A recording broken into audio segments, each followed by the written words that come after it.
হামলার প্রতিবাদে গাজীপুর চৌরাস্তা এলাকায় এই মুহূর্তে বৈষম্য বিরোধী ছাত্র আন্দোলনের যে সমস্ত নেতাকর্মীরা রয়েছে তারা কিন্তু বিক্ষোভ মিছিল করছে।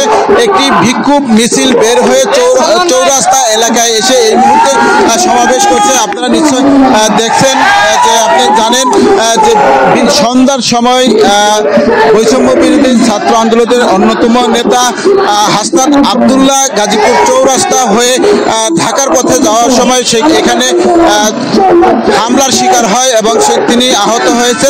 এমন বিভিন্ন বৈষম্য বিরোধী ছাত্র আন্দোলনের যে জেলার নেতারা রয়েছে তারা বক্তৃতা হচ্ছে। আমরা এই মুহূর্তে আওয়ামী লীগের এই সন্ত্রাসীদের যেখানে পাবেন সেখানে তাদেরকে উপযুক্ত শাস্তি দিয়ে দিবেন আপনারা। সন্ত্রাসীদের কোনো মানবাধিকার নাই। আমরা অবিলম্বে তাদেরকে গ্রেপ্তারের আহ্বান জানিয়ে এবং উপযুক্ত শাস্তি নিশ্চিত করার আহ্বান জানিয়ে আমি আমার কথা এখানে শেষ করছি। আসসালামু আলাইকুম। সম্মানিত উপস্থিতি, এই পর্যায়ে আমাদের সামনে বক্তব্য নিয়ে আসবেন ইসলামী ছাত্র শিবিরের কেন্দ্রীয় কার্যকরী পরিষদের অন্যতম সদস্য গাজীপুর মহানগরী সংগ্রামী সভাপতি রেজাউল ইসলাম ভাই।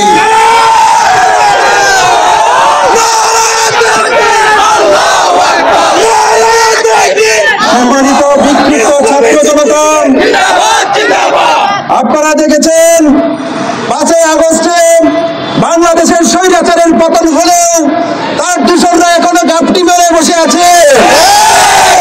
আপনারা জানেন আজকে তার তীব্র নিন্দা এবং প্রতিবাদ জানাচ্ছি। সেই সাথে এটাও বলতে চাই যে সন্ত্রাসীরাই হামলা করেছে, অবিলম্বে তাদের বিচারের কাঠগড়ায় দাঁড়াতে হবে। অবিলম্বে 24 ঘন্টার মধ্যে তাদেরকে বিচারের আওতায় আনতে হবে। 24 ঘন্টার মধ্যে তাদেরকে গ্রেফতার করতে হবে। সেই সাথে এটাও বলতে চাই এই সকল সন্ত্রাসী কার্যক্রমের মূল হুদা হচ্ছে আওয়ামী লীগ এবং ছাত্রলীগ।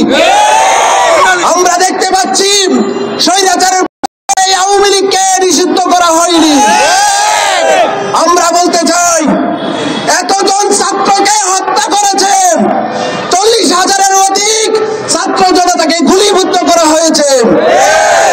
আওয়ামী লীগ নিষিদ্ধ হওয়ার জন্য এর চেয়ে আর বড় কি প্রমাণ লাগে? সুতরাং আমরা বলতে চাই ছাত্রলীগ এবং আওয়ামী লীগকে তাদের অঙ্গ সংগঠন যতগুলো আছে সবগুলোকে নিষিদ্ধ করতে হবে এবং প্রশাসনের প্রতি উদাত্ত আহ্বান জানাচ্ছি। আপনারা আপনাদের দায়িত্ব পালনে ব্যর্থ হচ্ছেন, কিন্তু আপনারা এই চাঁদাবাজদেরকে এই সন্ত্রাসীদেরকে এখনো রুখে ধরতে পারতেছেন না।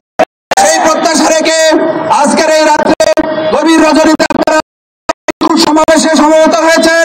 ইসলামী ছাত্র শিবিরের পক্ষ থেকে সবাইকে কৃতজ্ঞতা জানিয়ে আমার কথা এখানে শেষ করছি। আসসালামু আলাইকুম ওয়া রাহমাতুল্লাহি ওয়া বারাকাতুহু। আমাদের অংশগ্রহণের জন্য অসংখ্য ধন্যবাদ জানিয়ে এবং আগামী দিনেও বাংলাদেশে কোনো ধরনের এই ধরনের সন্ত্রাসী হামলা হলে আমরা সবসময় রাস্তায় সক্রিয় ভূমিকা পালন করবো ইনশাআল্লাহ। এই জুলাই বিপ্লব আমাদের সবার, এই জুলাই বিপ্লব ছাত্র জনতা সকল শ্রেণীর মানুষের। সুতরাং এই জুলাই আন্দোলনকে আমরা হেরে যেতে দিব না ইনশাআল্লাহ।